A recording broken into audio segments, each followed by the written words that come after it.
Swords, Sandals, and Fun, a book review of The Ancient World in the Cinema by Jon Solomon, Yale University Press, 368 pages. A review by Florence King from the American Spectator, June 2001.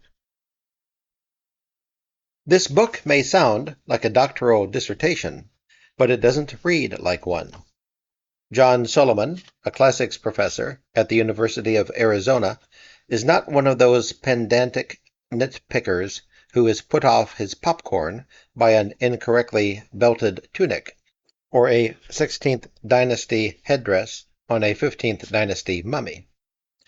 Leaving such details to those he calls PhD'd scholars, he goes on an erudite romp through 400 sword and sandal movies, examining such wide-ranging topics as when historical accuracy is important and when it is disastrous, why movie makers are forced to de-Greek Greek tragedies, and what Roman empress's name became the modern Italian word for chesty. Many people today dismiss ancient history as ancient history, but it was all the rage 100 years ago when movies began. Late 19th century culture was awash in antiquity, from serious works such as The Last Days of Pompeii by Edward Bulwer Lytton, Salammbô by Gustave Flaubert, and Oscar Wilde's controversial play Salome, to popular reading fare such as Quo Vadis, Civil War General Lew Wallace's Ben-Hur, and a short story that threw the entire country into a state of unbearable suspense, The Lady or the Tiger by Frank Stanton.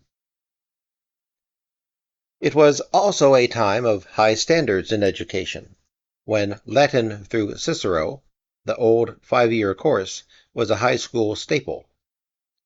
Religious belief was so widespread that even uneducated people knew the Bible inside out, and best of all, there was no multiculturalism to worry about. Greece and Rome were universally acknowledged as the wellspring of a universally revered Western civilization, so it's no wonder that early movie makers focused their cameras on the Mediterranean.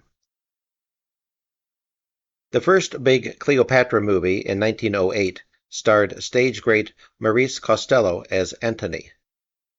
The most famous of the early Cleopatras was a nice Jewish girl from Brooklyn named Theodosia Goodman, who, as Theda Bara inspired the observation, one costume cost $1,000, but Theda wore only 10 cents worth. The discovery of King Tut's tomb in 1924, during the heyday of silent movies, secured what was to be Hollywood's longest-lasting marriage. From that day forward, the sword and sandals genre, as well as its biblical division, tits and sand, would never leave the screen. Biblical movies present the biggest challenge because audiences already know the stories and have visualized the scenes in their imaginations. Of the two halves of the Bible, the Old Testament is the harder to film, says Solomon, because the main character is invisible, and the miracles often involve the disruption of the whole planet. The New Testament eliminates both of these challenges, but creates its own special tension between divinity and humanity. Moreover, it is a tension that need not wait for the movie's release before it makes itself felt.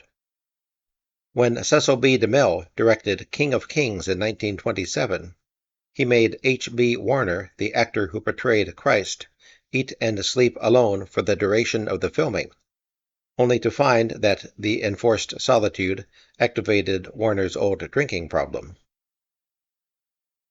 The author's watchword for all religious movies is, "Render unto cinema what belongs to cinema." Imbuing the Christ character with divine ethereality leads to the type of cheap piety at which many people in a crowded theater are apt to laugh. Clothing a serene, emotionless actor in white robes and crucifying him amid the gentle tears of women may yield spiritual satisfaction. But without the banter of the dice-throwing Roman soldiers, the scene will not work. Too much blind reverence yields a dramatic void. In matters of historical authenticity, the author comes down on the side of common sense.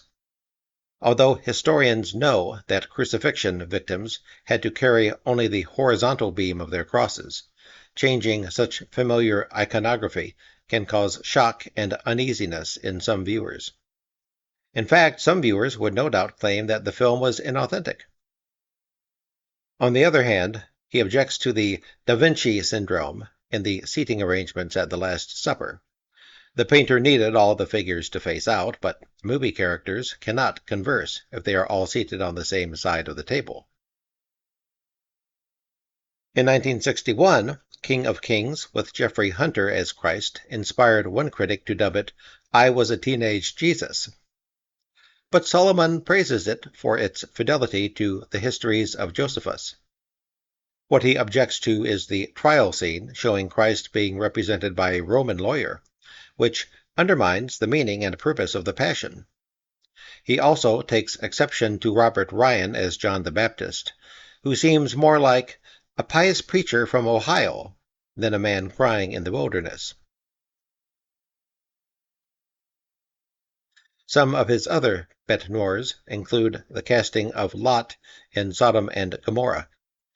When this powerful physical Hebrew is portrayed by the well-mannered, thin-framed Oxfordian Stuart Granger, the effect is likelier to inspire laughter than awe. Solomon and Sheba is worth seeing because no one ever played Oriental despots and kings like Yul Brynner. But he chose the scenery over the ending, which has Sheba converting to Judaism. Equally ridiculous is Rita Hayworth's Salome, who does the dance of the 7 veils to save John the Baptist from beheading. When authenticity is ignored to this extent, the costumes begin to look silly.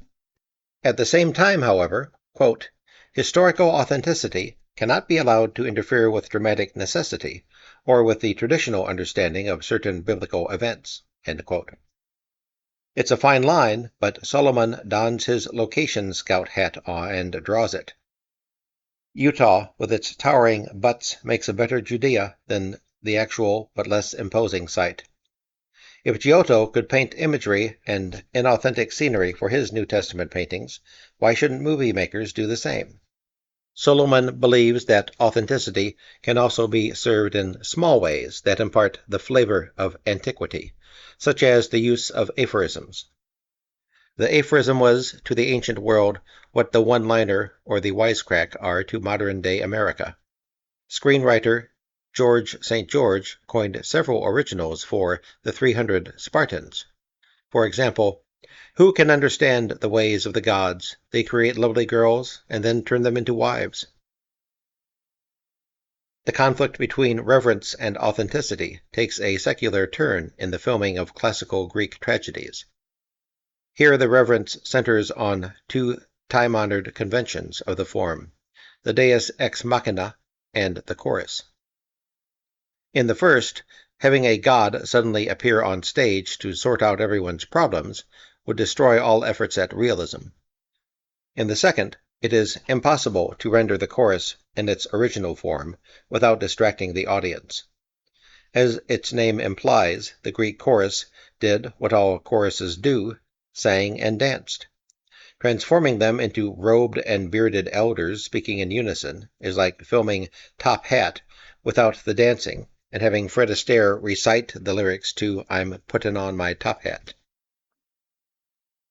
Combine these problems with the inherent qualities of Greek tragedy, the perfectly constructed plots, the austere settings, the unthinkable events unfolding alongside the prohibition of on-stage violence, and nothing resembling a movie can emerge.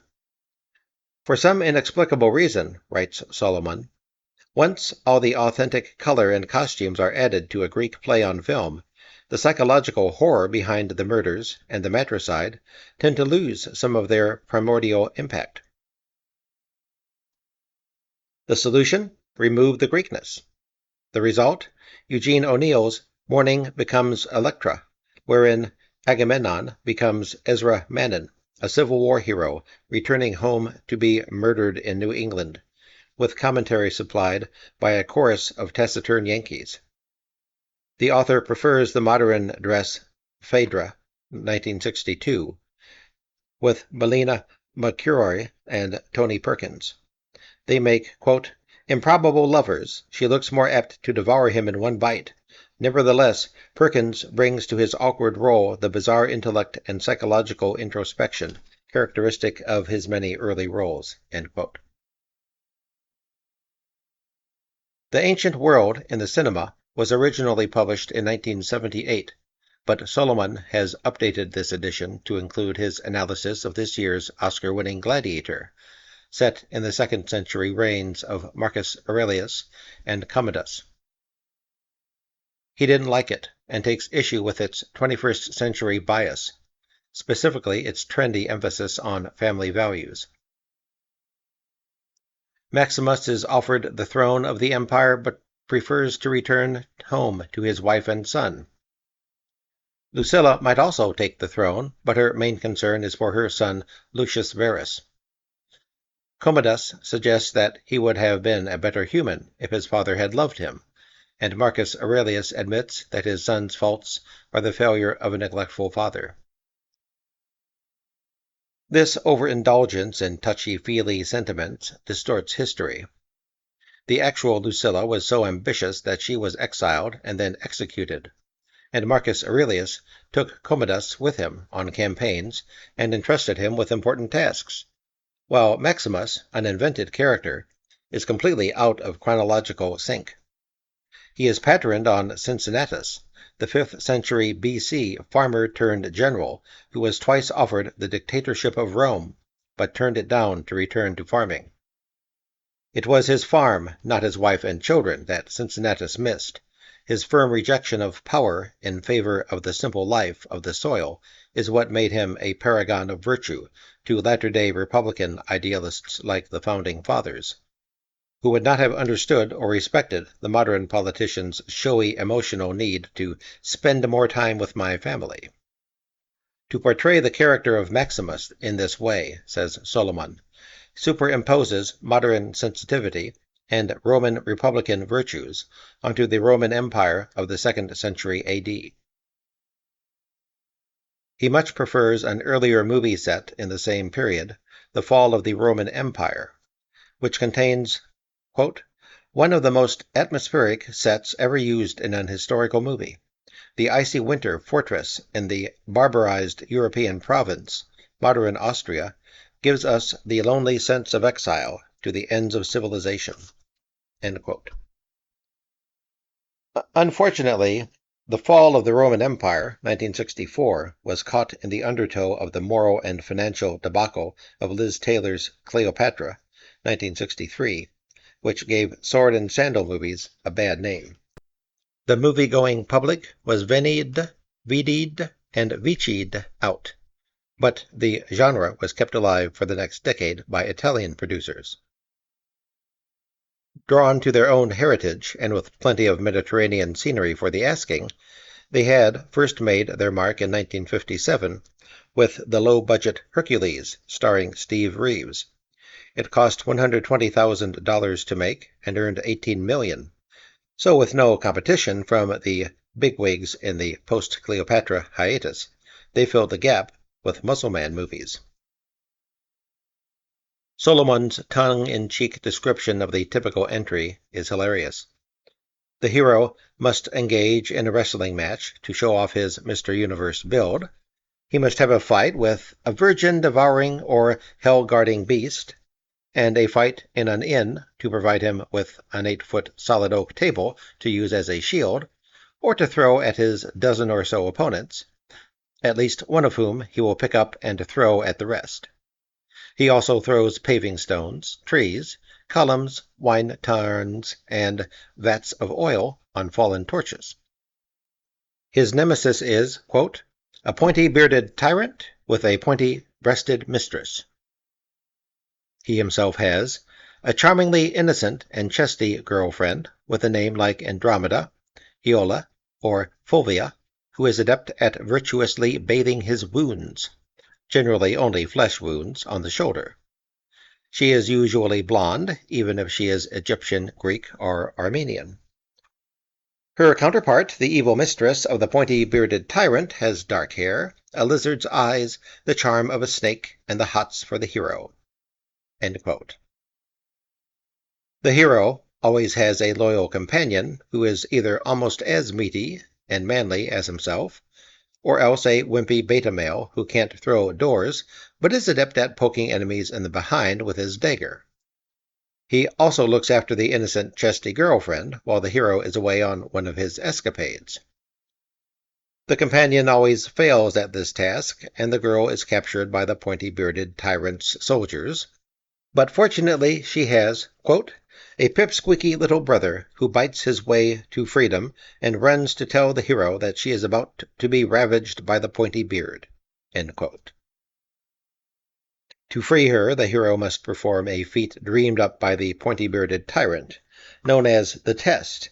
It might be a chariot race, a wrestling match with some large semi-human brute, a gladiatorial fight with a giant. One character must have a shaved head, and it's usually the giant gladiator, or a battle with lions, gorillas, or crocodiles. The hero throws them all off ramparts and balconies, or breaks their necks in a full Nelson with his 19-inch biceps. Now there's no one left except the pointy-bearded tyrant, who more often than not is dispatched by falling, or more likely being thrown, into his own crocodile pit. The dialogue consists of the ever-present "by the gods" dubbing that is always out of sync, and jarring translations of ancient-sounding maxims. "He who eats alone chokes alone." The scriptwriters pay no attention to historical accuracy or even historical sanity. Quote, "Any age, any place that already boasted of a hero or desperately needed one was fair game for Italian filmmakers." End quote. Hercules goes everywhere. Hercules in New York. And knows everybody. Samson, Ulysses, Druids, Mongols, and even Incans. Hercules against the sons of the sun. To lend their efforts a modicum of class, Italian producers always hired a well-known English-speaking actor, either someone distinguished, such as Orson Welles, who played Saul in David and Goliath, or Robert Morley, who played Potiphar in Joseph and His Brethren, or else a once-famous American movie star whose career was in decline. Cornel Wilde in Constantine and the Cross, Alan Ladd in Duel of Champions, Virginia Mayo in Revolt of the Mercenaries. Bad as Muscle Man movies are, Solomon finds some good things to say about them. Greek myths are flexible, dynamic tales, changed and adjusted by every storyteller, songster, and poet. So low-budget producers are merely doing what has been done through the ages. In any case, quote, "whether one laughs at it or laughs with it, it can be entertaining, and this is what movies are for sometimes." End quote. Jon Solomon is that rarity in academe, a down-to-earth intellectual who is secure enough in his own erudition to offer refreshing respect where it is due, and to criticize without sounding obnoxious. I can't remember when I've enjoyed a book as much as this one. There isn't a single supercilious sneer in it. Thank you for listening. And like and subscribe and comment.